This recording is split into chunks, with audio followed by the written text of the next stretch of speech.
Hi friends, very good morning. ಇವತ್ತಿನ log ಏನು ಅಂತಂದ್ರೆ, ಬೆಳಗ್ಗೆ ಎದ್ದು ಪಂಕಕ್ಕೆ ರೆಡಿಯಾಗಿ ಕನ್ನಡಕ ಹಾಕೊಂಡೆ, ಕಣ್ಣೇ ಕಾಣಿಸ್ಲಿಲ್ಲ.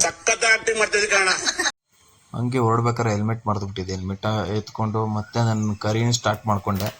ಕರಿನ ಸ್ಟಾರ್ಟ್ ಮಾಡಬೇಕಾದ್ರೆ ಗೊತ್ತಲ್ಲ ಸೌಂಡ್ ಯಾವ ಥರ ಬರುತ್ತೆ ಅಂತ. ಯಾರಿಗೆಲ್ಲ ರಾಯಲ್ ಎನ್ಫೀಲ್ಡ್ ಇಷ್ಟನೋ ಅವರು ಕಮೆಂಟ್ ಹಾಕಿ. ಮತ್ತೆ ಬೆಳಗ್ಗೆ ಟೈಮ್ ಆಗಿತ್ತು ಅಂತ ಬೇಗ ಜಲ್ದಿ ಕೆಲಸದ ಹತ್ರ ಬರ್ಬೇಕಾದ್ರೆ ಪೆಟ್ರೋಲ್ ಇರಲಿಲ್ಲ. ಫುಲ್ ಟ್ಯಾಂಕ್ ಪೆಟ್ರೋಲ್ ಹಾಕ್ಸ್ಕೊಂಡೆ. ಪೆಟ್ರೋಲ್ ಹಾಕ್ಸ್ಕೊಂಡ್ಮೇಲೆ ತಿರ್ಗಿ ಮತ್ತೆ ಗೊತ್ತಲ್ಲ ನಮ್ಗೆ ಟೀ ಕುಡಿಬೇಕು ಅಂತ ನಮ್ಮ ಅಡ್ಡಕ್ಕೆ ಬಂದು ಫ್ರೆಶ್ ಆಗಿ ಟೀ ಮಾಡಿಕೊಟ್ರು. ಟೀ ಕುಡ್ಕೊಂಡು ಅಲ್ಲಿಂದನೇ ಹೈವೇಲಿ ಗಾಡಿ ಹೊಡಿಬೇಕಾದ್ರೆ ಕುದುರೆ ಥರ ಓಡ್ತಾ ಇರುತ್ತೆ. ಬಟ್ ಬೇರೆಯವ್ರ ಥರ ಪ್ಲಾಸ್ಟಿಕ್ ಗಾಡಿ ಅಂತೂ ಅಲ್ಲ, ನಮ್ಮದು ಕಬ್ಬಣದ ಗಾಡಿ ನಮ್ಮದು. ಹಂಗೆ ವರ್ಕ್ ಹತ್ರ ಬರ್ತಿದ್ದೆ, ತುಂಬ ಲೇಟ್ ಆಗಿತ್ತು. ಹಂಗೆ ನಮ್ಮ ಬಾಸ್ಗೆ ಒಂದು ಕೈ ಮುಕ್ಕೊಂಡು ಬಂದೆ. Congratulation brother. ಕೆಲಸ ಮಾಡ್ತಿರ್ಬೇಕಾದ್ರೆ ಮಳೆ ಬಂದ್ಬಿಡ್ತು ಜೋರಾಗಿ. ಮಾಡಕ್ಕಾಗ್ಲಲ್ಲ, ಮಳೆನೇ ಮತ್ತೆ ಮಳೆ ಜೋರಾಯಿತು.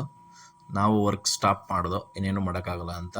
ತುಂಬ ಮಳೆ ಬರ್ತಿತ್ತು. ಹಂಗೆ ಟೀ ಕುಡಿಯೋಣ ಅಂತ ಹೋಟ್ಲ ಹತ್ರ ಬಂದು ಕಡಕಾಗೆ ಚಾಯ್ ಕುಡ್ಕೊಂಡು ಹಂಗೆ ಒಂದು ರೌಂಡ್ ಇರಲಿ ಅಂತ ಅಂದ್ಬಿಟ್ಟು ನಮ್ಮ ಅಣ್ಣ ಸಾಂಗ್ ಹಾಕಿದ ಕಾರಲ್ಲಿ ಹಾಗೆ ಒಂದು ರೌಂಡಾಗಿ ಕೇಳ್ಕೊಂಡು ಆ ತಂಪಾದ ಗಾಳೀಲಿ ಬರ್ತಾ ಇದೆ. ವೆದರ್ ಮಾತ್ರ ಸೂಪರ್ ಆಗಿತ್ತು.